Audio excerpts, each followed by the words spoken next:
Hello, everybody, and happy Monday. Welcome to the Creative Amplifiers show. We have a wonderful show ahead of us tonight. We have got a very special guest, Billy Thorpe, will be joining us talking about all about live selling and his journey into Amazon live selling and all the kinds of things that he does. But before we crack on with Billy, just want to say hello to Lisa and Mark. How are you both doing on this fine Monday? Doing well. Very well. Yeah. Good.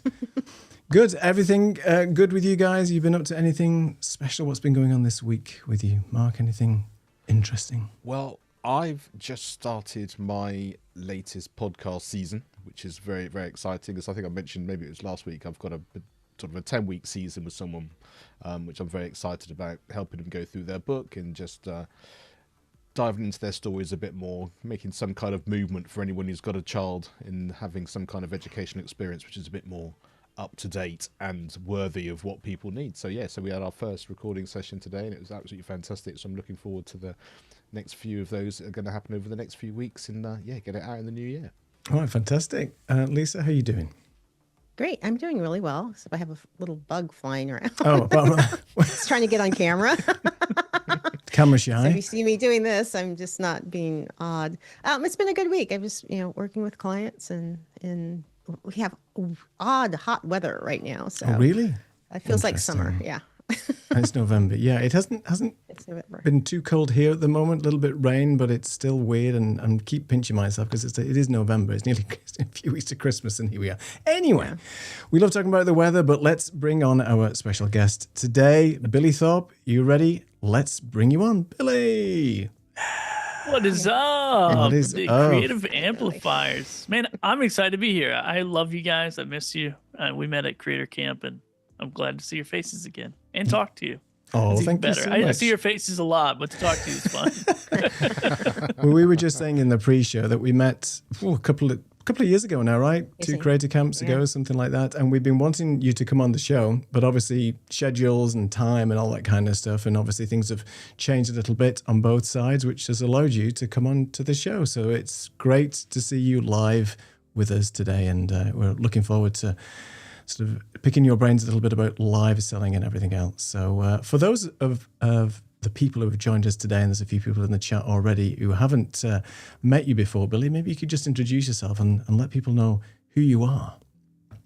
Yeah, absolutely. Well, I'm no one special. I'm just the average guy who does a bunch of weirdo stuff throughout my life. So, I like to call myself an entrepreneur first, content creator second, and just kind of overall, just kind of scrappy. I used to work for somebody a long time ago doing video. So that's kind of where this all came from, was doing video production.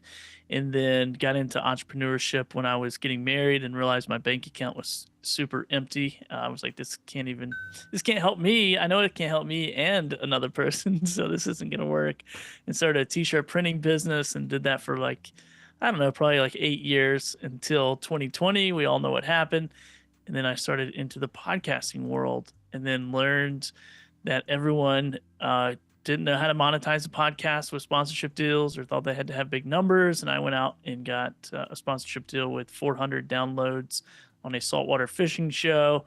And that led me to conversations with other creators. And one of those conversations was the Amazon Live Influencer Program and with my friend Monty Weaver. And then I started just down that journey, trying to figure out where, what is live selling, what's shoppable content, and where's this whole thing going. And, yeah, that's a little bit about me. When I'm not doing videos, I'm hanging out with my 7-year-old son, doing some homeschool stuff, playing my English bulldogs, and just living the life here in sunny Puerto Rico. Speaking of weather, where it's always somewhere between 83 and 89. So there you Wow. go. Wow. The Yeah. weather doesn't change.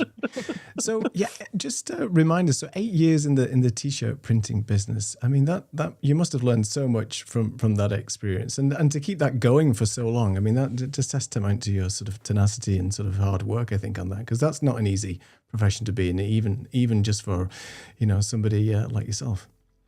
Yeah, the funny part is, like, people always ask me, like, why did you get into that business? And the reason why I get into any business is because people come to me with problems, and then I think I'm the guy who should solve the problem. And so my wife and I, she does graphic design, and I dabbled in it. I did enough to think I could sell it as a service, and so kind of as a little side project in that for that nonprofit I worked for, I'd always do brands or logos or whatever for people, and then they kept asking me, can you put this on a t-shirt? And man, it was the hardest business I've ever ran. It was not really something I should have been doing. I love the sales aspect, I love helping people out, but man, the actual creative part of like pushing ink across the screen and all that, I remember vividly throwing screens through the backyard because emulsion didn't dry proper, or the humidity would change, and there was just so many variables. And so anyway, that business taught me a lot, though. It taught me about resilience. It taught me to problem solve, because there's a ton of them in that industry.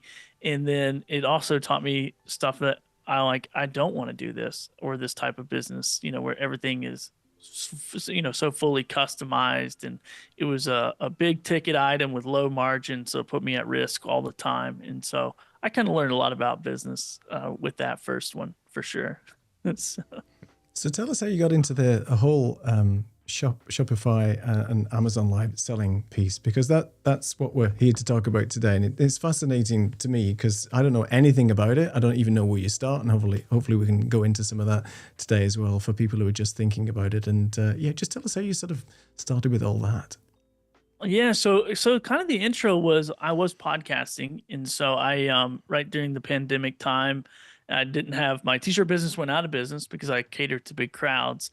And so I'm like, man, I got to solve this problem. And a friend of mine had this fishing business, and we started talking about doing a saltwater fishing, show, and we started doing it. And I went out and landed a $10,400 sponsorship deal with 4 episodes. And so we were talking about brand deals and sponsorship deals on a Clubhouse call. I don't know if you guys remember that app Clubhouse or not. And that's where I met Monty. And so he's like, man, if you like doing brand deals, you should check out Amazon. You can go live on there and you can make money live selling products that you don't have to stock. Other people ship them. It's just Amazon products, and you can talk about them. And when people click the link and they buy them, you can get commission off of that. And that was like in a live setting back then. And so I started dabbling in that. So just like we're going live here, the only difference is like we'd be holding product, talking about it, and then Amazon's technology would allow a list of products below you, and people could click on it and purchase whatever product that you had highlighted. And so I was like, dude, this is super fun. It's cool. I love live, streaming. So live selling was even more fun. And then they came out with their shoppable videos. So and I'll say this is like Amazon, TikTok, YouTube, Instagram, all these places are coming out with this way for people to shop and click links and buy on social, and they will all change. So I really encourage people to like find what you bring to the industry and double down on your skill sets. Don't just necessarily rely on the platforms. And I won't rant too much about it on this show, but I often go pretty hard in the paint because Amazon, YouTube, TikTok, all those places are their own business. So they'll always change, and they'll bring up programs, and they'll drop stuff out and all that. And so, and that's what they did. So they kind of dropped off live selling. Like it wasn't as good anymore. And then shoppable content was good. And now it was like, oh, upload videos of anything that's available on Amazon. No matter where you bought it, borrowed it from, stole it, whatever it was, you could just upload that video to Amazon. And as long as it was an active product and people could click and buy, you would make a commission off of it. And so that's been primarily what I've been doing for the last 3 years. But the problem, really, Neil, it came when I was like, oh, I'm out of product. I've shot videos on my lights and my cameras and my desk. Now what do I do? And that's when I realized there's a lot of companies overseas in China predominantly that needed and wanted people in the US market to talk about their products. However, the one caveat that they didn't have a lot of was money. They didn't have a big budget for this. And so if you talk to all these quote unquote influencers, they didn't want anything to do with these deals because they're like, I got to get paid $500 to $1,000 to make a video. Well, I'm like, I just lost a t-shirt printing business. I'll do it for $50, $20, $5. I'll do it for no bucks. I'll resell the product, So that's what I started doing, was working with these companies from literally $5 videos. And I knew with my skill set with Ecamm, I'm like, I can make these videos in the time it takes me to make the videos. I don't have to edit like other people are, because that was the big complaint. Like, I'm going to shoot all this content, then I have to edit, then I have to upload. And it was that traditional YouTube model. And I'm like, oh no, dude, I got a Stream Deck. I'll just push buttons and talk about this USB charger and I'll move on. And I've done that 4,180 times, I think, as of this video. And I've gotten paid for a majority of those. Now, my fees went way up. It's no longer $5. It's much higher than $5. But it took me time to build that reputation. So, anyway, I have a weird business model. I work with I leverage the Amazon Influencer Program to get the attention of brands. They send me product. They pay me a small fee. I upload it to Amazon, potentially make money residually when people watch those videos from Amazon commission. And then I also resell that product. And then Amazon has a couple other like little programs they've announced and been working on that we make a little bit more commission off of as well. So it's kind of my business model is convoluted, but it works. Billy, how do you decide which products that you want to align yourself with, or based on the brand, or based on what you like, or based on what your audience likes? Yeah, so that's a good question. So at first, I didn't really care about anything. I would take anything from toenail clippers to whatever, to I've gotten $3,000 power stations and electric scooters. I had like 5 electric scooters at one time. And at first, I really didn't care. And then I started, once you do this for a while and you take that dresser that now takes you 4 hours to put together because it's got 4,000 pieces to it, and then you go, oh, okay, this is not worth $50. So you kind of learn, or you have someone tell you, like, don't take that because it's going to take forever. But my big criteria was, if I get the product, does it work the way that they say it's going to? Does it do what they say it's going to do? And if it does, I'll make a video about it. And if it doesn't, I'll just say I'm not making the video. And so people always ask that. They're like, oh, you're just getting paid, so you say everything is great. And my mentality is, I'm not really doing a review video. I can review this Owala bottle because I've been using Owala bottles for 2-3 years now. I cannot review the printer that someone sent me yesterday. I can just pull it out of the box, do an unboxing, a demo video of it, and just kind of give my first thoughts, first opinions, which I think is totally fair. And I can sleep well at night because I'm not trying to sell. I'm just going, hey, here's the printer. Here's what comes with it. Because the printer on the listing probably has lightning bolts coming out of it or something, and that doesn't really exist. So it comes with a USB-C cable, so that's how I kind of decide. But then really, Lisa, to answer your question a little bit more, and I apologize, I'm talking so much. I'm just trying to give some good context here. It's great. Is the eventually, even though you don't want to niche in the beginning, I tell people like don't niche or niche, and you don't want to do that in the beginning, but brands will just naturally figure out what you're good at talking about. So like I'm just good at talking about electronics. It gets me more excited. So I get way more of those products opportunities than I do, talking about a hoodie that I don't care about. So it'll kind of naturally come across the screen. So I'm just curious. So from in terms of getting the brand deals and making those contacts, I can understand how you manage that from doing the live selling first, because they've seen you how to do that. If you're sort of starting out fresh now, do you still need to do the live selling first to get the attention, or can you approach a brand, or how would you sort of do that off the bat without anyone actually knowing what you can do and how you might be able to sell for them? Yeah, so I always recommend that people do somewhere between 100 to 300 videos, because you want to build a portfolio. And if you really want to get the attention of brands, especially in the Amazon space, it is all about quality content quickly. And so, luckily we're Ecamm users, and that makes it really easy for us to be able to create very quickly unique shots. So like I have this front shot, I have an overhead shot, I have a desk cam that just has like a different angle. And so I'm able to put together like this whole 3-shot video in 2 minutes tops. Like it takes me 2 minutes to shoot the entire video, minus a little time to, educate myself on the product or what have you. And brands look at it and go, oh my gosh. And that's compared to the person with the shaky iPhone that doesn't even have a tripod and no microphone. If I'm a brand, whose hands do I want to see this in? Do I want to see it in somebody who's creating quality content, or somebody who obviously looks like an amateur and just in it for the money? Which there's no problem being in it for the money. I mean, that's why I'm working. I'm not working for funsies.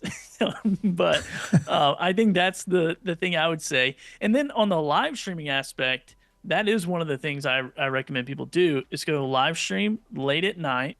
Like whatever time is early in like China, go live stream that time in your time zone, and that will get the attention because they're shopping their competitors as well. So when you build that portfolio, your videos are on those listings and they're shopping their competitors. They're trying to look for influencers. They're trying to look for content creators. And so the more videos you have out there, the better odds are that you're not going to have to do any outreach. They're going to just be in your inbox and in your social media profiles. Excellent. We've got a couple of comments just real quick. We just got a lot of love in the room. So we've got Monty here as well. So let's go, of course. This is Monty's fault. All this is Monty's fault. I blame it's the catalyst, which is great. It's the catalyst, right? Yeah. And then we've got Gretchen here, and Kirk is asking if he's got a black T-shirt, can he join the show? Absolutely. Just, let me know, and we'll get you on the show at some point. Stefan's joined us from LinkedIn, and he just didn't quite get the live selling piece. I don't want you to go into your history or anything, but I don't know if you could just summarize maybe in a sentence of what sort of the, live selling actually is. Yeah, so it's going live on a platform, like whatever you're watching right now, and it's holding up a product and talking about it, and then having a buy button close is what I always say. So and there's a lot of ways to do this. So like YouTube has their platform, Amazon has their platform. Now you have to have different credentials to be able to get into these programs. Whatnot is another one where you can sell your own physical goods, which I've sold on before. And then there's another company that I've been working with called Vimmy.net.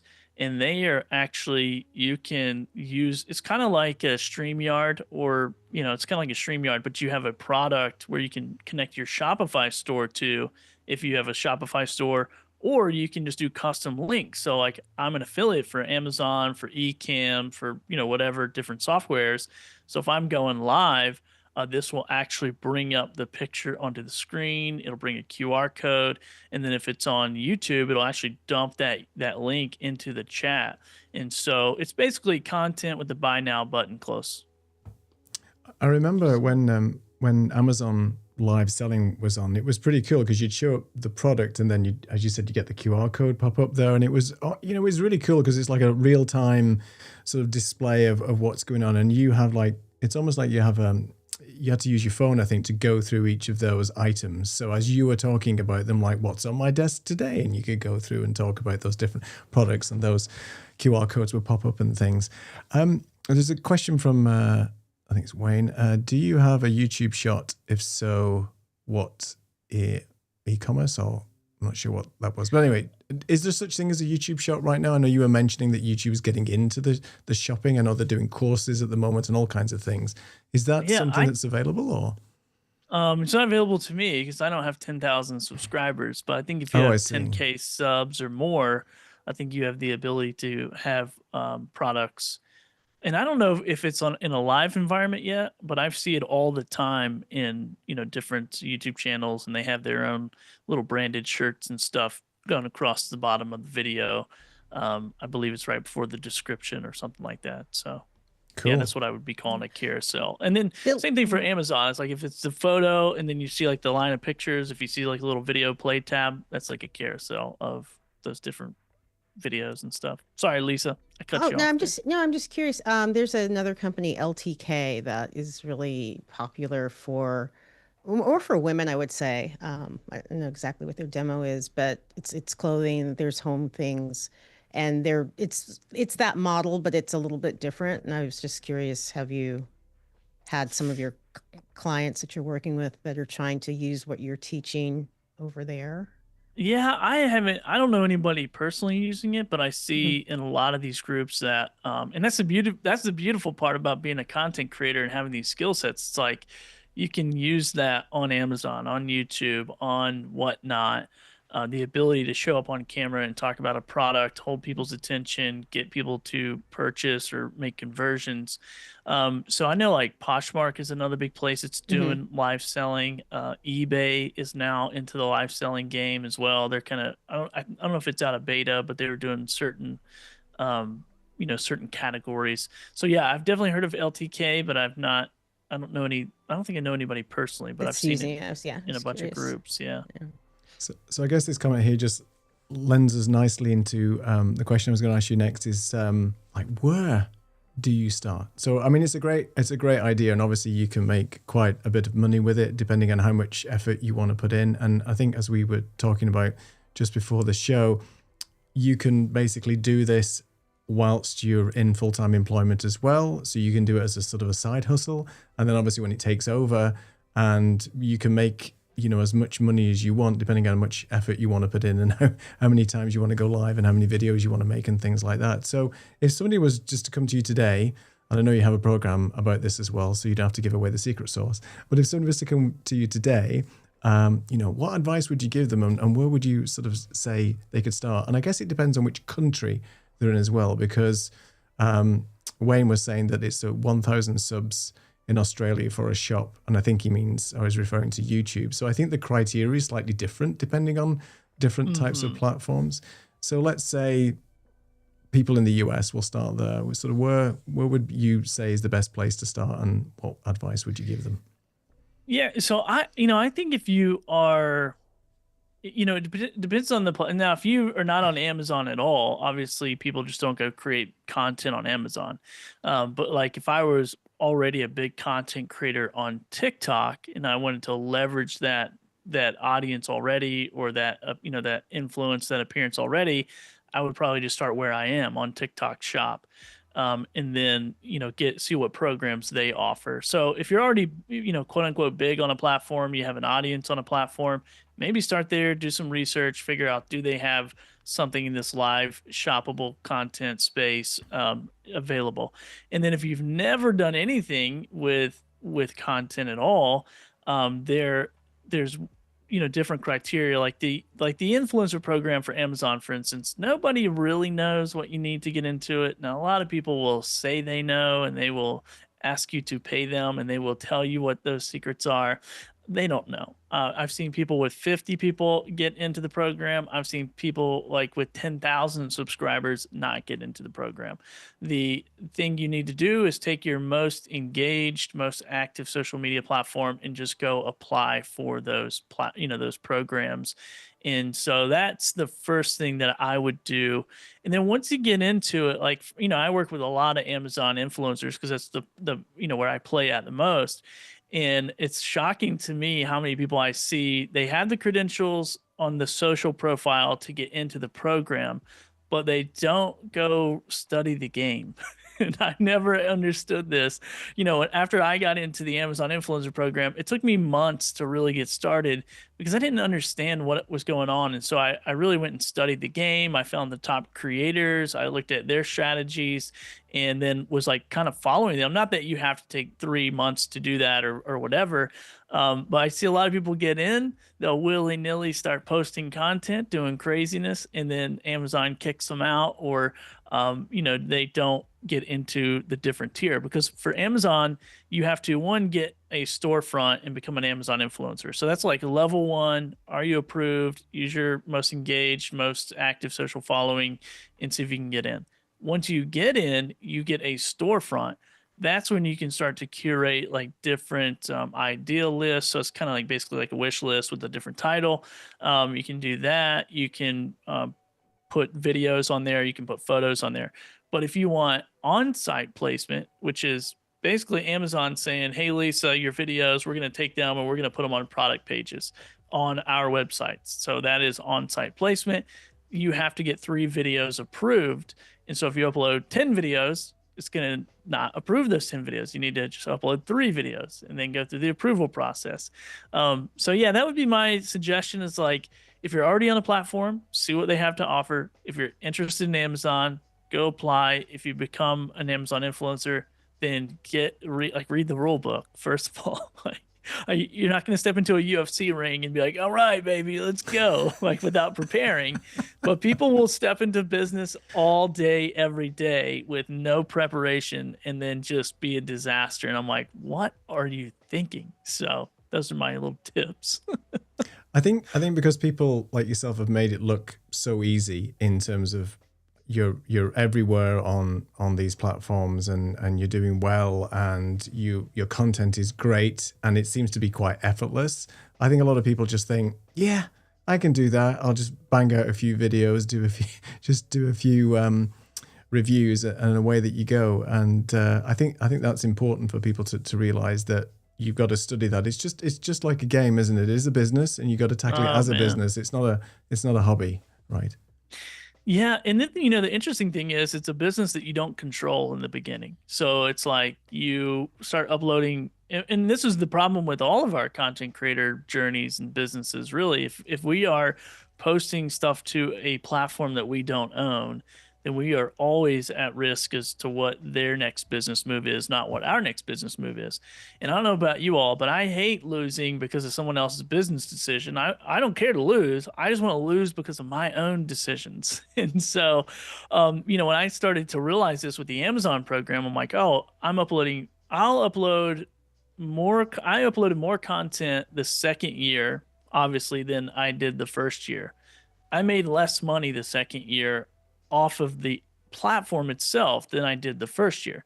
Now, overall, my business grew because I diversified my income, used my skill set, leveraged it to work with brands and make more money elsewhere. But if I was just to rely on these platforms, who knows what's going to happen? That's not really a business. That's what I call maybe money. And so I think you can get in, and that can be your elementary stage of like just getting your feet wet and getting on the platform and getting a workflow and doing all these things and benefiting from those, you know, those first few bumps of money that you make, which is good money. I mean, if Amazon kicked me off today, I would be crying big alligator tears. Like, I'm not going to be like, ha, ha, ha, I don't care because I make money elsewhere. Like, I would be sad. But I wouldn't be out of business.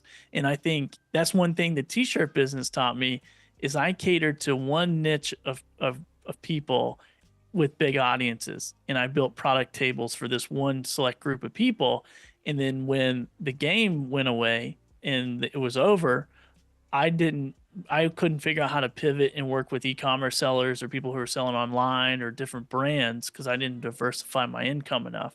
And so when I started this business, I'm like, if I can't control it, I'm not going to do it, or I'm going to rely on it less and less. So yeah, definitely got to have a game plan and get around people who think that way. Otherwise, and we just saw it this past couple of weeks. I mean, Amazon literally just took thousands of videos down and that's it. And then they're not making money if they're not up. And so people are freaking out. but I'm over here going, well, we can just make UGC content. We can work with people on Fiverr. We can do a bunch of other stuff to make up the gap of missing money. I think you had a question, Mark? Yeah, I'm interested about sort of your sort of USP as in one generally. So, like you said, you were keen. China was sort of looking for people in the US to sort of do their things. Does it really make a difference, and how can you sort of really lean into that? I'm someone in the UK, so therefore you've got a slightly different audience, different accent, as opposed to Lisa, who's obviously in America, or Neil, who's in Portugal. So sort of where you live, what you do, how you come across, does that all sort of help you or hinder you, or how the best way of thinking about that? Yeah, I think when you're working with brands, I definitely, and I don't know the answer to all those. And I'm someone who's worked with probably over, at this point, probably over like 500 or 600 different companies. And because you have like brands themselves, you have agencies who work with Amazon sellers who kind of manage their listing. And then, you have a few different kind of middle guys, if you will. And I always try to ask those questions like, who are you looking for? What types of people or whatever. And I do think all those things matter. But, like in the UK, they do have Amazon UK. They do have the Amazon Influencer Program in Canada. And I think those are just like a little bit smaller markets right now. But with all the tariff catastrophe things going on, they are looking to increase market share in other markets. So I would definitely, if people are in those markets and can find these connections, reach out and start establishing those relationships. But unfortunately, I only really know about, being in the US and leveraging that market. So. Cool. There's a question from Saeed, who basically said, have you ever seen the Chinese 3-second live seller? She flashes products for literally 3 seconds and makes 7 figures per stream. It's like, whoosh, there you go. Never seen that. I just deleted that video off of my Google Photos drive. Actually, I was like, "What is this?" And that's a funny thing too, because she's just like picking up products and throwing them and sliding the box off. I mean, she's going pretty fast.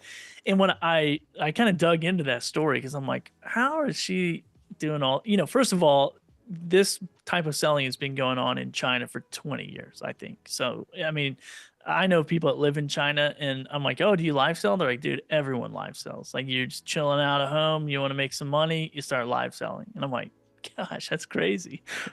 So, I think it's a different world over there. But she probably spent years building that audience, or some corporation spent years building that audience. But then what they do is they put everything in a luxury box. So it could be a really cheap product, but it looks really high end. So, those are probably just some tactics I'm sure they've learned along the way. But I don't know all the details, so I won't talk too much more about it. But yeah, there's a whole story behind that, and kind of their whole look of the show and the branding and the marketing and all that stuff. So it is pretty wild. Billy, I'm curious, for someone that's starting out, what skill sets do you think they need to have, or qualities they need to have to be successful, or, to move along in this world? Yeah. So, I think if you're just looking, because there's multiple strategies. So if you're like, I'll just talk about Amazon, for instance. If you're on Amazon and you just are like, hey, I work 9 to 5, I have kids, I don't have a ton of time. If I can make, whatever, X amount of dollars, $500 a month, then I wouldn't worry about brand deals. I wouldn't worry about working with companies. I would just be making product about anything. So really the only skill set is the ability to turn your phone on.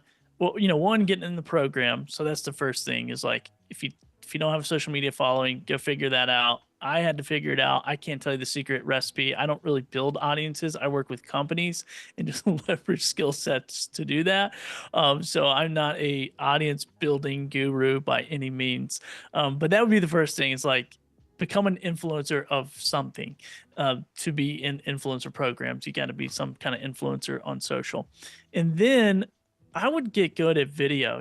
Like, I think most of my business is inbound. So I'm proud to say that I haven't reached out to any companies since like after the first 90 days of my business. And that's because I do quality content. So I do think it is the ability to show up on camera, and it doesn't have to be, stuff like what we have. I mean, we're all in this business for a while. We love tech and, but it is doing the simple things, showing up, putting your phone on a tripod, getting some lights, getting a wireless microphone, and just representing a brand the way they want to be represented. And that's not with shaky iPhone video. And that's the thing I ask every company, and I've asked every single person that's ever reached out to me for a video. I go, why did you reach out to me to make your video? Oh, your quality is so good compared to everyone else's. So even if I'm trying to compete in a free market, so even if these companies push back on all of us influencers and said, we're not paying anyone, you're just either do free product and get the maybe money commission off Amazon or nothing, I will still win because of my quality of content every single time. So yeah, that's what I would, there's so many different strategies, it's like, am I just trying to make a quick buck? Am I trying to build a business here? And I'm not against either one of those, but I just think there's different strategies for each of that. When we spoke about 2 years ago, when we first started talking about what you do, I was fascinated to learn that you create videos very, very quickly, notwithstanding using Ecamm and you've got everything set up well, but the fact that you don't take a ton of time in actually producing the video. How do you go about doing something so efficiently while still getting the message across, doing it in a short period of time? Like, do you script? Do you read the specs? How do you sort of formulate a video to create something so quickly and then, to go on to the next one? Because it's almost like a treadmill that you're doing, isn't it? It's like and you keep on sort of churning out these videos. Because you mentioned, just what's that statistic again? 4,000 plus videos you've created over the last few years in content. That's a lot of videos. Yeah, it's a lot of videos. And then if you count all the blooper reels, it's a ridiculous amount. 8,000. No, I'm just kidding. So yeah. A couple things. One, I think it's like riding a bike. The more you do it, the better you get. And so, luckily I'm not coming up with the content. It's like, if somebody sends me, somebody sent me this really nice Woobin flashlight, and this thing has a bunch of different features. So normally the brand will send me some like talking points. Now, at the price point I charge, I just take those as considerations. I don't take that as like, because you get something crazy. Like, I want you to go to the top of the Eiffel Tower and shine this down and see if anybody can see it at the bottom. Like, I'm not doing that. I mean, I haven't had them that crazy, but you get some pretty crazy, requirements is what they call them. But, so I take their talking points and then I take the Amazon listing. I mean, that's the most valuable thing. And I can, piece together. And then I take my own use case. So I've obviously used this flashlight. Oh, sorry. Didn't mean to do that. I don't know how it works. But I've obviously used this flashlight and, have thoughts about it as a consumer, as someone who's used flashlights before, as someone who, likes these types of flashlights. I have a lot of personal perspective. So, I get really good at mixing those things together. Like, what does the brand want? What do I see? What are the pros and cons? What are the use cases? And how can I, quickly do that? So for instance, just to give an example, today I would, hold up this flashlight, or actually I'd hold up the box because I'd have the contents on the ground. So I would kind of format it like you would the show. So I'm opening scene, I have the box, and then I have everything on my desk. So I'm going, oh, hey guys, today we're going to be taking a quick look at this Woobin flashlight. The company sent this over and compensated me to make this video. Let's take a look at what comes in the box and I'll show you how it works. So then I switched to the next scene or segment. It's an overhead shot. So I have this camera right up here, which I couldn't get my software working. So anyway, it's an overhead shot. And here's what comes in the box. It's the light, it's the USB cable, it's the user manual, what have you. Then now let's take a look at some of the settings of this working, and then I would just go through some of those. Now, this one was a higher paying client. They wanted me to go through every single thing. Most times I might pick the top 2 or 3 things that I think were the coolest and then allude to the fact that this does way more. And then I would, show that. And if I have B-roll footage, I can throw in the B-roll footage. So if I took video of this at night out in the yard, shining it around, I'm just shooting that on my phone, and then I'm just airdropping it right onto my Mac, dragging it into a scene on Ecamm, and switching everything with my foot pedal. And then after I do that, I come back to this scene. All right, hope this video helps, yada, yada, and I'm done. And then I will, if I botch the front or the back, I'll just open it in QuickTime and I'll just quickly move those little yellow markers, and then I'll hit export and I'll just upload the file. That's it. So I think of everything in that same format every single time. That is a great approach. And this assembly line there. Yeah. Yeah. And then once you do one flashlight, you're going to get a bunch of companies that have flashlights. They're going to reach out to you. So then once you do 100 flashlights, now if there's a 3-in-1 charger in the world, I can grab that 3-in-1 charger and make that video in 2 minutes. I know exactly what it does, how it works. I'm just going to read the difference of, like, is it a 20 watt, 15 watt, 10 watt? That's it. So repetition, you know, because you'll get a lot of the same products. Like, you know, and the more products you do in one category, so like portable monitors, I do a bunch of portable monitors. Well, I get a bunch of portable monitors because I have more content out there about that, and their competitors reach out to me as well. Very interesting. I love all that. Yeah. And I'm also curious in you know, that was brilliant. You just see how that works so well. But of course, there's all the back end stuff as well. Like you say, you've had the conversations with the brand. They're then shipping it to you. You've got to actually store that. You've got to know which ones you're doing and which order. You've got invoicing. So that sort of real sort of business understanding of being able to keep all that going and at such a fast pace. How easy is that in relation to how easy you made it sound like actually doing? Well, let's take a step back now. So have some, if you do this, so I've been doing this at scale. So I've probably been averaging 120 videos a month over the last few years. Now I slowed down a little bit this year because I moved, other things happened. But I'm still probably averaging, you know, somewhere between 80, 90 videos. And so it does take a lot of organization. And oftentimes you don't even know what you need until you need it. And then you're like, oh God, I got to solve this problem. And that's what exactly happened to me. So everything was coming in and I was like keeping track of it on like Trello or some kind of, you know, little moving card thing, a free HubSpot account. And it was okay, but there was messages coming in from everywhere. So then I'm like, okay, I need a system where everything comes into one place, not 50 places. So then I got Go High Level, and Go High Level allows everything to come into one place. And then it also allows me to organize all the deals, keep up with all the money, keep up with all the invoicing, which invoicing in this business is a little bit funky. Like most companies are going to pay, you know, via PayPal. So it's not really an invoice. It's just a reminder message. And then you just mark it paid kind of manually on your own. So there's some a lot of manual processes to that.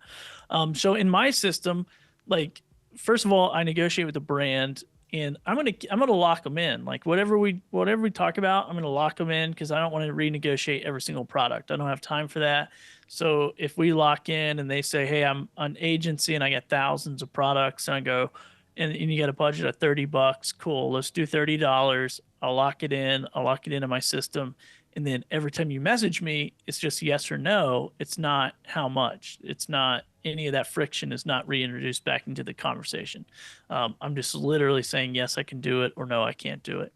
And then that goes into this little cards kind of system. So each opportunity within my CRM has all those details, and I fill out all the details, like even the retail value, I mean, everything, because I want to resell this stuff too. So I'm kind of collecting all the data on the product in the deal right when I'm putting it into the system. And so I'll do that every morning. So I wake up, pretty early in the mornings, and then knock out all those brand deals, organize them in my system, and then I can move on to like creating the product. So when I'm organizing the product videos though, there's so many different categories. So like I have pet products because I have dogs. I have car products because I have a car. I have stuff I need to shoot in an open area in the bathroom or the kitchen. And so I'll categorize all those different products. And then if I need to shoot B-roll footage for those, I'll take them all outside to the car, shoot 5 different B-rolls, bring them back in, shoot all the videos. So I'm not, doing a video in the car and then have to do a video in the bathroom, then have to do a video with my dog. I'm kind of categorizing all those so I can knock them out at the same time. And then just have a lot of shelves so you can put stuff on shelves. And then there's like some other ways to track inventory because I do resell all of it as well. And then there's a few different ways to resell from Facebook Marketplace, which is a dumpster fire, to Whatnot, which is really fun. Whatnot is a great place to liquidate a product. You're not going to make as much money, but you can sell it fast. So if you need to get it out of your house or out of your, your office, that's a great place. eBay is good. eBay, you get more money, but it's a little bit slower. And then my favorite is to find somebody else that is a reseller and just put it all in their car, and they just hand you a check or a wad of cash, and then you move on with your life. That's my favorite one. So, wow. I love that, but I think it really shows the intricacies and the skill sets that you need to have, because it's not just a question of, oh, I can do a video, therefore I'm fine. Because if you don't have those other skill sets and that understanding of how that works, because you live in a 1-bedroom flat and you've got no space to house anything, or you can't, then it's going to be an issue. So, like I say, understanding all the things that you need before you start is a really key bit of information. Yeah. Yeah, and and as you go, you kind of learn. Like I learned that my neighbor's wife in my old neighborhood did not like him getting a bunch of free stuff. He was a hoarder, and so I'd be like, "Hey, you want this?" And he's like, "Yeah, I'll take it." And then one day she came outside and was like, "Hey, listen, if you give my husband one more thing, I want to burn your house down so we can no longer be neighbors." And I'm like, wow. "What?" And she's like, "He's a hoarder. He'll take everything. Like, don't offer him anything else." So, but yeah, that's pretty, it's pretty fun. And that's fun too. Like you see somebody in need, or you see somebody, it's like you can you get this product for free. So if somebody's like, "Man, I need a portable monitor," you're like, and they're a friend of yours, you want to hook them up. Like that's no better feeling ever than solving a problem. So that's a lot of fun too, to be Donate Santa to Claus. charity too. That's cool. Yeah, it's a lot of fun. So you've definitely got Christmas covered then in many aspects, right? From all of this. Yeah. So many questions to that as well. There's one couple of comments real quick. So to your light thing, it is like one of the Men in Black thing. You just flash it and good, buy the product. How detailed do you go in the descriptions? That's a question from Wayne. Yeah, I mean, so I don't. Well, I guess it depends. Sorry, I go into as much detail as I feel like I would want as a consumer.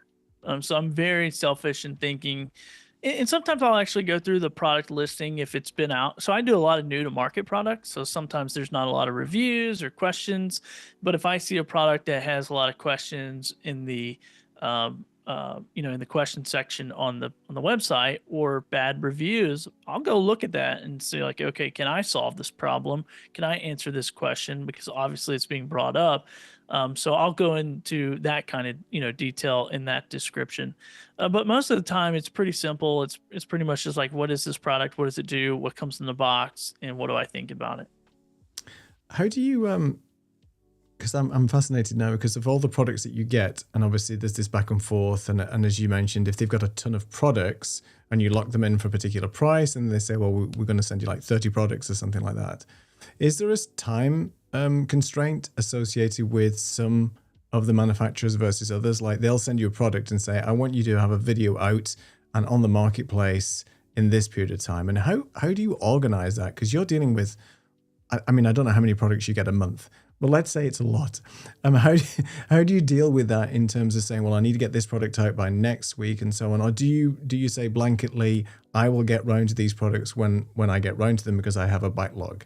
Because it must be very difficult to sort of try and calendarize and sort out when you're going to actually publish these versus, all these products that are being sent.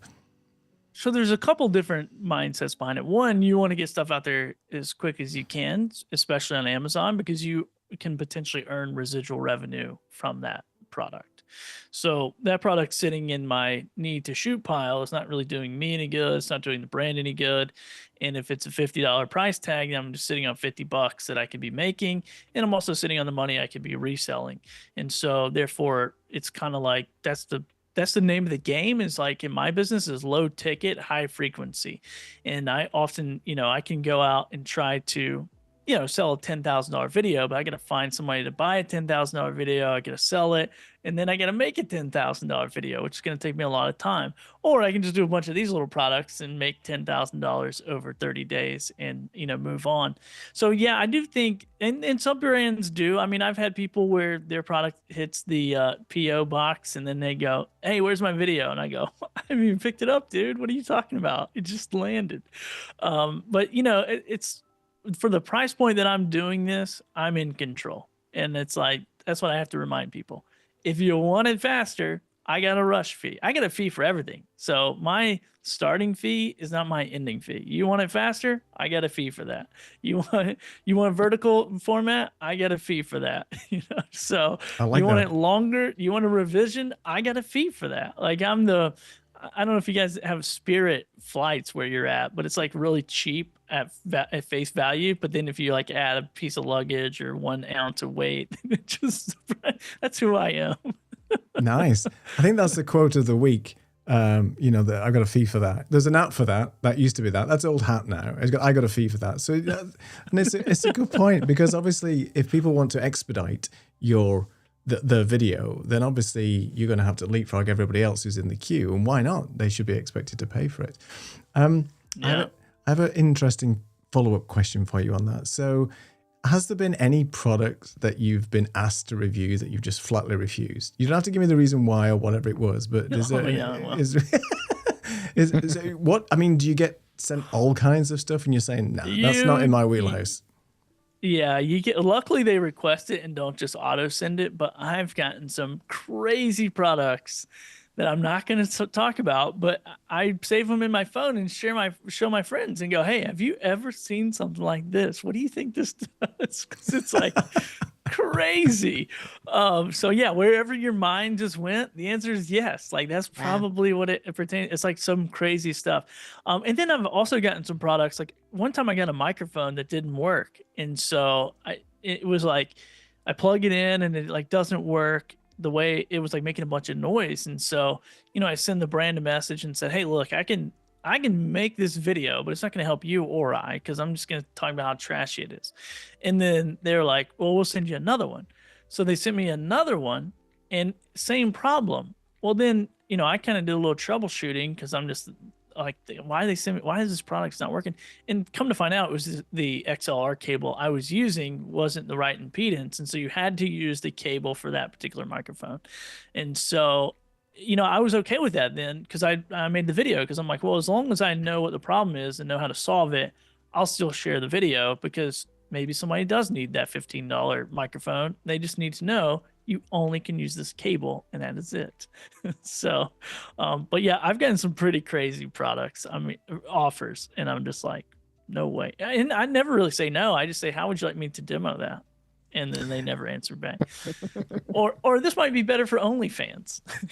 Not here, not Amazon. There's a different platform. Exactly. In terms of, you mentioned a lot of the products are coming from China. What's the ratio between manufacturers that are giving you stuff for review, or asking you to review things from China versus other countries? Is it like the majority of your? Yeah. I think I've had probably maybe half a dozen, maybe 6 products that are actually made like in the States, or there's not many. And I even went and looked, because I won't talk too much about tariffs, but there was that whole situation with tariffs. And so I thought, okay, well, maybe this is a great time to support other businesses. And so there's certain filters that you can put on, Chrome to filter out like e-commerce websites and see what's made in the US, and there's none on there. So I'm like, well, I better get into a new business, because this isn't going to work. So it was very sad. And then even if they are made, there's all the components come from somewhere else. So it's kind of like we need, whatever. Anyway, I won't get into that, but yeah, there's not a lot coming from elsewhere. A lot of it's from China. They're definitely the factory of the world. Absolutely. Matt's joined us, and he said the opportunity to get a full-size front-loader bulldozer, and you said, sorry, nope. I would have jumped at the chance and said, yes, please. But, they're not going to deliver that over to Portugal. So Matt is my favorite student. He is my best, worst student is what we call him. So he and I met at Creator Camp last year when I met you guys. I think it was last year, right? And so we met, and I was telling Matt what I did, just like I was telling you guys. And then he's like, wait, I think I have one of these storefronts. And then he jumped in, took action. I think he made over 600 videos this year, and he works a full-time job and now pays his mortgage and eats a bunch of ice cream with the money he makes, I think is what he does. I can't remember. That's great. That's what I think. So you mentioned about not putting all your eggs in one basket, right? So not being reliant on these platforms, as we all seem to be, right? Everywhere where we post, if YouTube went down tomorrow, a lot of people would be crying in their cornflakes. So you mentioned around sort of diversifying your income. Can you just maybe explain a couple of ways that people could do that? Maybe around sort of either the franchising model or the affiliate model or other areas that might be relevant to people that they could start looking at and not going all in. I mean, it's fine going all in one platform, but maybe some considerations for other diversification. Yeah, I really come to the mindset of like your skill set and what you can do on not maybe it is different platforms, but it's like, so like for me, I'll tell you my income streams. I have on site from Amazon, I have brand deals, I have resell, I have off site from from Amazon. So that's me driving traffic from other platforms over to Amazon. And then I do like UGC content. So I'll just sell the content outright. So I think that is one of those, I think, and then also I will, consult people, I coach people, I train people, and all this is from a skill set of showing up on camera and being able to communicate about a product or a service or teach people something. And so I think oftentimes as content creators, we are around this all the time. We're watching other content creators, we're going to creator conferences, we're doing whatever. And the first time I ever realized this was when my wife came into my studio and I was like, honey, you should try to make some content. Like, ladies clothing crushes it. We'll be rich. Like, I will never have to work again. Whatever. And she came in and she sat down and she tried to shoot a video. And then she like tried again and again. And I mean, she did shoot some videos, but at the end of it, I was like kind of pressuring her, like, come on, you got to do more. And she's like, honey, this is like a skill like that you have, that you're good at. Like, not everyone has this skill. This is highly valuable and it's really hard. And I know you don't think it's hard because you do it every day.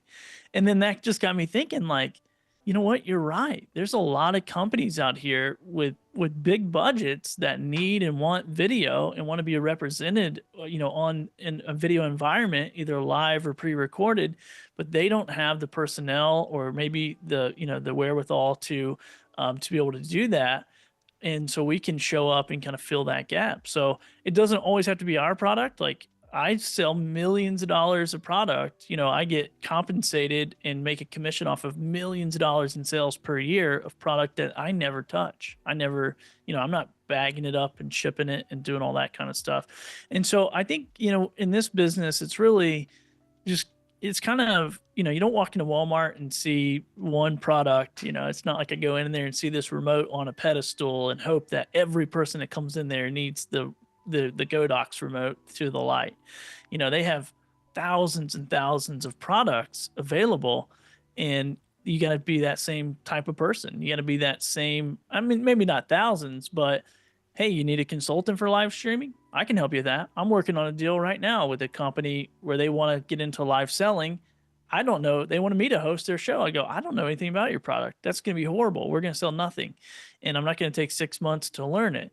But I can teach you and your team how to do it, and I can produce those shows for you, and I can bring my kit and push buttons and show you. And then if you want to make the investment into your own setup, we can do that as well.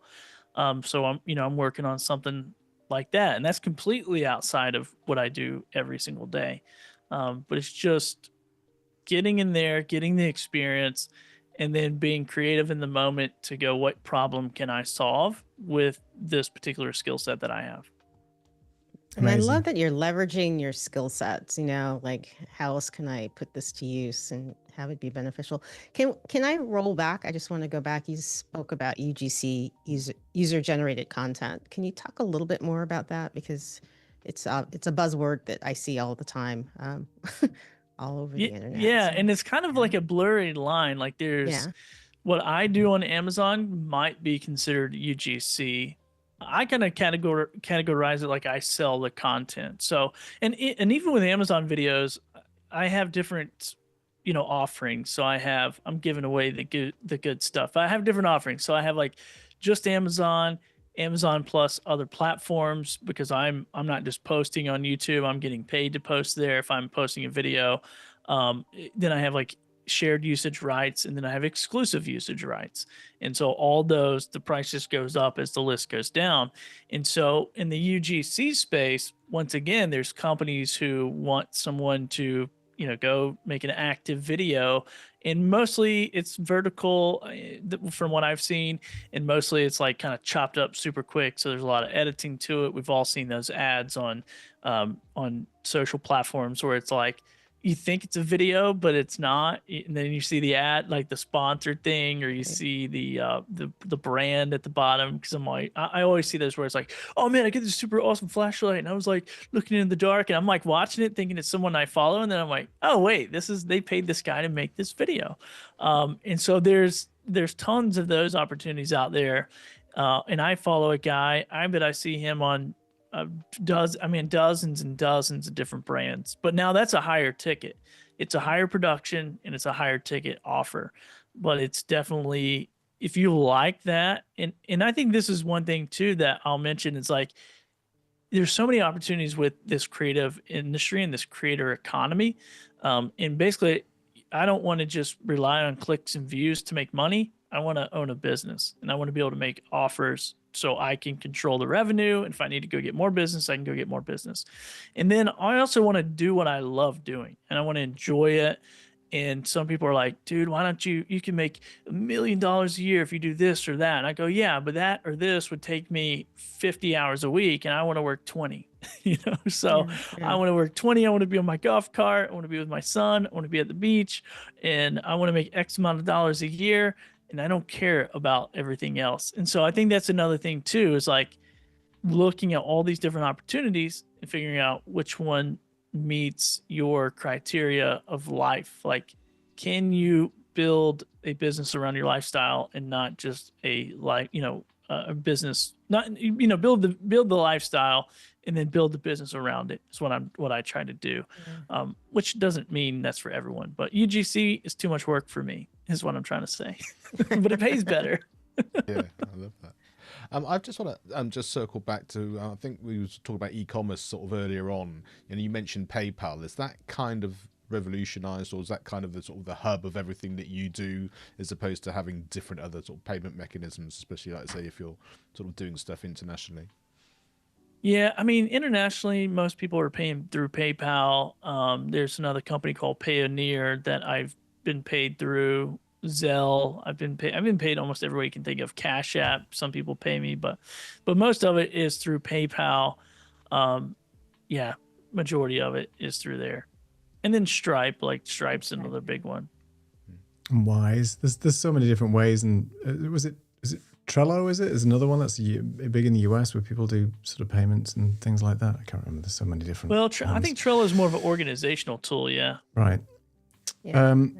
There's a question from Said. This is an interesting one, because a lot of people do have this thing where you have trust with product recommendations when a creator is paid or sponsored. I've been paid by giving the product for doing reviews and things like that. And I always say, well, you can go and look at other reviews on YouTube that maybe aren't sponsored in any way, and see if the same issues, the same points that come up in that review are said there as well. And it is difficult, because as soon as you say this is a sponsored video, Elgato's given me this product, but they've not seen the video first, and they don't get to say what's in the video. There's always that sort of question around, well, are you actually hiding some of the things that maybe is wrong with it just to make sure that they'll send you something else? So it is a bit of a problem, but I always tell people to go and look at another video? How do you sort of address that, or do you not care about that? I don't really think about it too much because I'm, one, I think I struggled with that personally early on because I was like, how do I be just real about every single product that I have? And once again, I'll get a camera that I think is a piece of crap, but it could be good for a beginner. And that's true. So it's not just because it doesn't work for me, doesn't mean it doesn't work for somebody. And so, part of my job is to educate the person watching my video of like, who is this made for? Like, I would not buy my son an $800 ZV-E10 or let him use one of mine, but I would definitely grab this $100 camera that somebody sent me and put it in his hands. Because if he smashes it, it's like, okay, well, it's $100. That stinks, but it still works well enough. And it has enough features on the inside to learn about, what a camera does. And so I can find those things about it. And so, yeah, I dealt with that back and forth. And then people would like combat me. And I go, well, hey, man, if they find me valuable enough to pay me to talk about their product, then I probably know something. So there you go. Yeah. I mean, I don't know. Maybe not. But yeah, that's a good point. Yeah. So it's like, are they just going to pay anybody to do it? Probably not. So. Yeah. I think it's also sometimes, like I say, it's just actually having a voice that kind of gives it a little bit more life. I know certainly when I'm sort of interviewing people for my podcast, it's not so much what it is, so whether it's a book or whether it's a product or something like that. It's actually more about the fact I can see all the details online. I can see what your website says or what the app is, but actually hearing this person's voice talk about what they do sort of brings it to life. And I know, like you say, you may not be affiliated with a company, they're paying you to do it, but it's like a real tangible, you're saying this because you've got it there, you can see it, I can't see it if I'm just looking at it on the website. And that sort of gives it a lease of life, like I say, which is valuable and which I think people really, really take from it. Yeah, I 100% agree. Yeah. I think it's important to be transparent as best you can. I mean, whether you're getting paid for it or whether they're giving you the free product, I always maintain that it's important to show the product as it is. And as you said, it might not be for everybody. And I recently did a product where, similar to you, whether it was a microphone, I'm not going to tell who it is or anything, but it was a microphone that they sent me a second one, and it was just really noisy. No matter what I did, put it through the roadcaster, and I make sure that there's no effects or anything on there. You want to hear the raw audio coming from the microphone because that's the best way to showcase it. And it just couldn't get it to sound good at all. Sent them the video and they said, we prefer it if you didn't post it, but thanks anyway. So that was fine.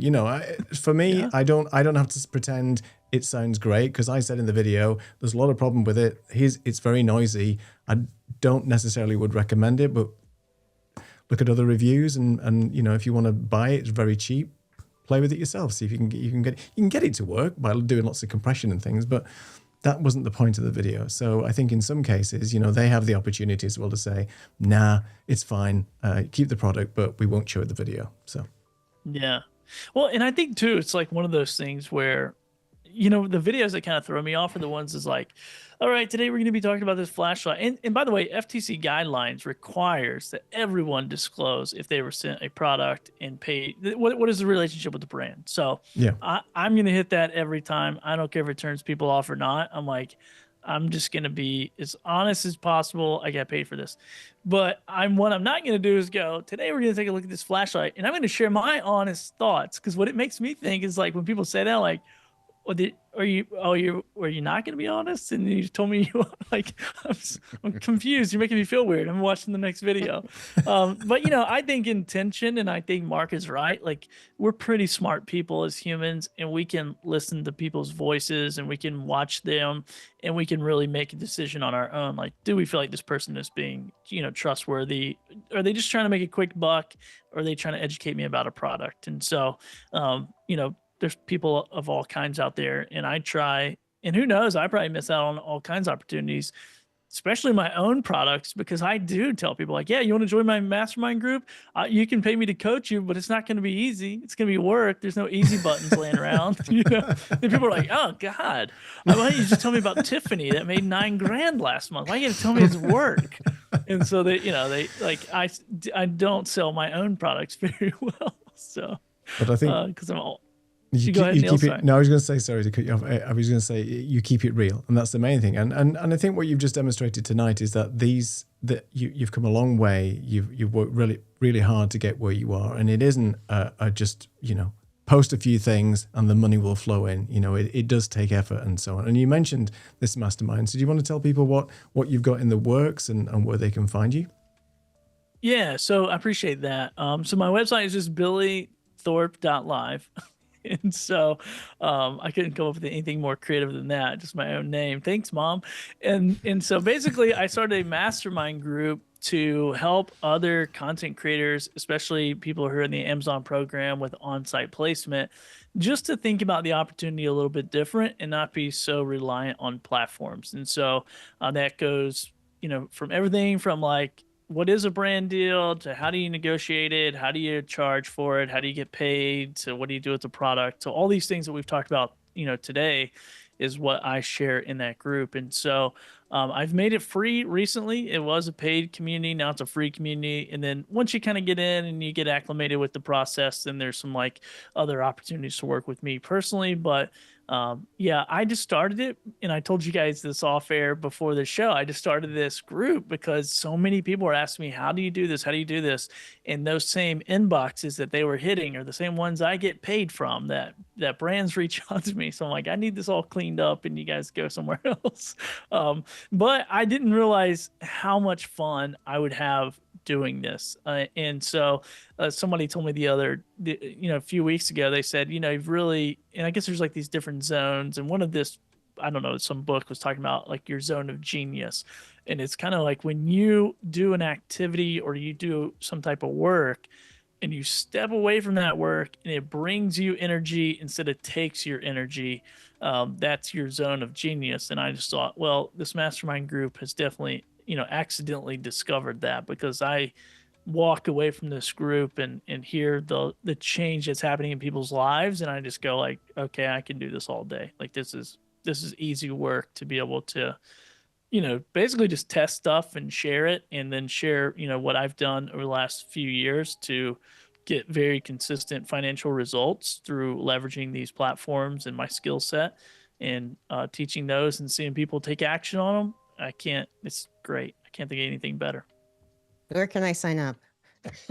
Let's go. It's billythorpe.live. Yeah. And it's a terrible little landing page. And it's, I think it just says, it's terrible. You guys shouldn't look at it, but I've looked at it. It's great. I looked at it. It's not fun. Terrible. It's you great. have a video playing. It's great. And we can see you straight away.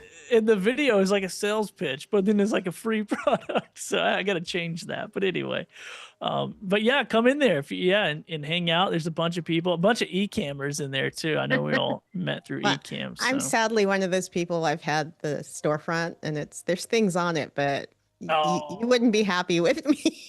You're killing me, Smalls. You're killing me. Sorry. Let's go. Let's make Lisa some money. Well, what a great endorsement from Matt as well. Billy has changed my life for the better. No joke. 100% legit. There you go. Oh, there you go. Couldn't ask for a better endorsement. Exactly. Billy, it's been an absolute pleasure. Any other questions from Mark or Lisa before we close up tonight? We've gone over the hour, but it's been so entertaining. We could keep going for another hour. It's so many questions and so much fun. But anything else from yourself, Mark and Lisa, before we close up? No, all good. I'm happy to give Billy and Lisa's credit card details to sign her up to that program to make sure she's still supporting us. Absolutely. So, yeah. Once we go off there, Billy, I'll pass those on. Perfect. Thanks, That's what I came here to do. That was the whole thing we did here, Lisa. We just set this whole show up. All the way around, just one big circle. There you go. Wow. Billy, I feel the love. Thank you. And these guys are getting a cut off of it. Just of course. Yeah, absolutely. That's an affiliate marketing 101 right there, right? Billy, it's an absolute pleasure to have you on the show. If you wouldn't mind, if you've got a few minutes to hang around the green room after the show, we'll just say goodbye to you. But Billy, it's been an absolute pleasure. Thank you so much for joining us tonight. Thank you. Thank you, Billy. Well, marvelous. Billy Thorpe. Genius seller. It makes me want to go out now and start reviewing products again. I was like, yes, let's do that. I have to do it all in Portuguese though. That's going to be a bit of a test for me, but we'll see how that goes. Well, Mark, inspired. There you go. Yeah, it's great, isn't it? It's just inspiring to do something so wonderful like that, and just be able to help people as well and change people's lives just through the community and just impart all that knowledge, what Billy's learned. It's just incredible. Wonderful. Yeah. Well, we will be back. Go on, Mark, sorry. No. I thought you were going to say something, sorry. No, I think he was agreeing. Yeah, just agreeing. Just and if, as we have stopped, it was really just to say, actually knowing that it's possible, but knowing it doesn't just happen. There's a work ethic and a real kind of impetus that you need, and a bit of sort of insight and knowledge, and then to put that into action. And I think we all know that's the case. These things don't just happen. But I think to be able to do it in a fun community with people who are really passionate about what they do and can really help and support you, then you've got the best chance if it's something you want to step into. Absolutely. Well, we will be back same time, same place next week with some other fun stuff, and we'll be announcing that on our Substack. And obviously, if you want to go to our Substack, you know where to go. Just scan that QR code, join us, join in the conversations. We'll be posting stuff here all about what we're up to, but we will be back next week, same time, same place. Till then, take care of yourselves. See you next time.